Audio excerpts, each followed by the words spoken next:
Plan and act as a government, we hold them responsible. We hold them responsible for telling us that there would be no recession, while the rest of the world was already taking action and while Canadians were losing their jobs.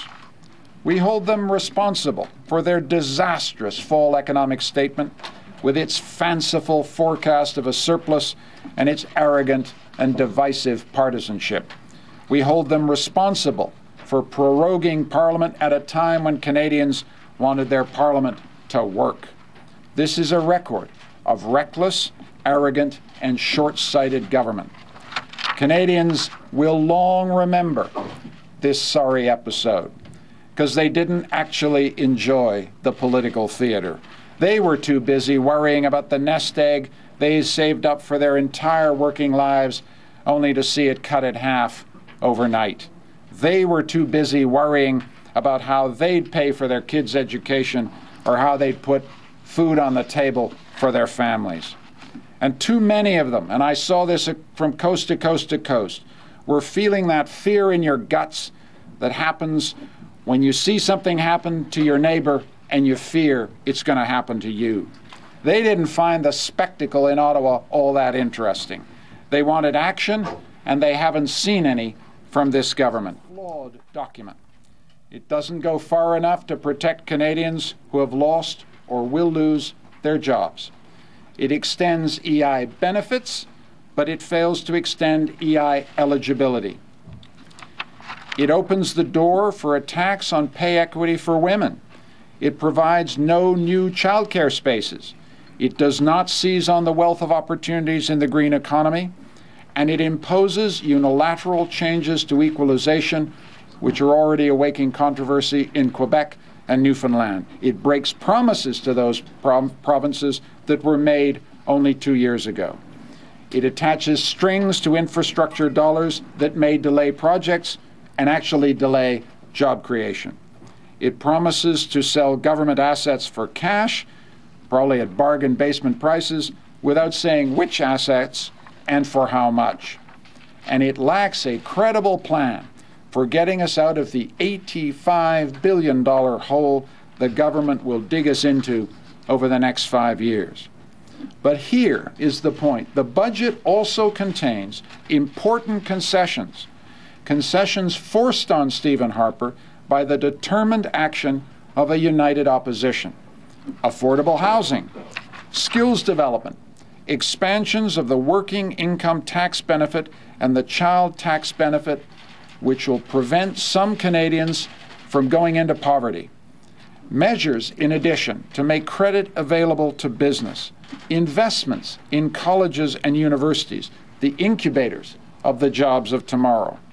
These measures are only in this budget because the opposition parties did their job. They're in this budget because the system worked, because the Liberal Party in particular remained resolved to hold Mr. Harper to account. And we will not abandon that resolve now. If the stimulus contained in this budget has any hope of helping Canadians, it actually has to reach them. But this is a government more inclined to make commitments than to keep them. And so this afternoon, I will move to amend the budget motion to include new measures to ensure the government is held accountable for its promises. We are putting this government on probation. Accountability is something that Stephen Harper always says is important, and I agree with him. But this budget didn't include a single word about accountability. We will require reports to Parliament on the budget's implementation and its cost, one in March, one in June, one in December. Each of these reports, notice this, each of these reports will be an opportunity to withdraw our confidence should the government fail Canadians. We will vigilantly monitor its effects on our economy. Fail to satisfy the expectations of Canadians, we will be ready to defeat him. I don't have to ask the Prime Minister's permission to propose amendments. I'm informing him, and he'll take appropriate action. We put down a very clear marker. This government has to get the money out the door. It has to protect the vulnerable. It has to create jobs. We will ask for reports. If it fails to meet those targets, this government will not survive long. The issue is whether you go to an election. I said last week Canadians needed that like a hole in the head. It's also a matter of my responsibility as a political leader. This country is going into very tough times. I don't want to talk the economy down. I have confidence in Canadians. I have confidence in our capacity to rally together. But what they want from me is political action that shows a sense of responsibility. And I've tried to do that. What I've also said is we've got to hold these guys accountable. There remains a problem of trust. There remains a sense that they announce and don't deliver, a sense that they promise and don't get the money out the door.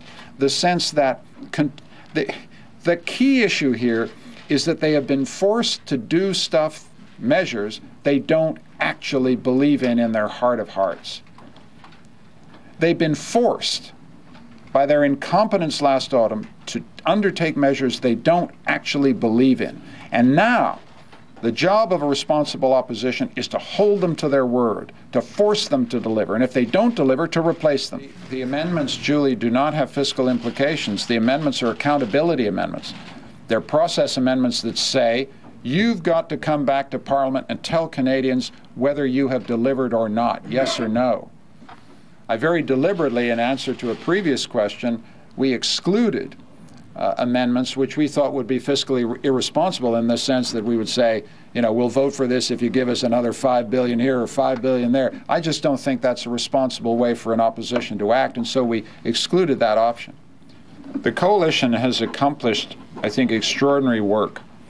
It has forced a reckless, improvident Prime Minister to think again, to jettison the partisan my way or the highway style of leadership.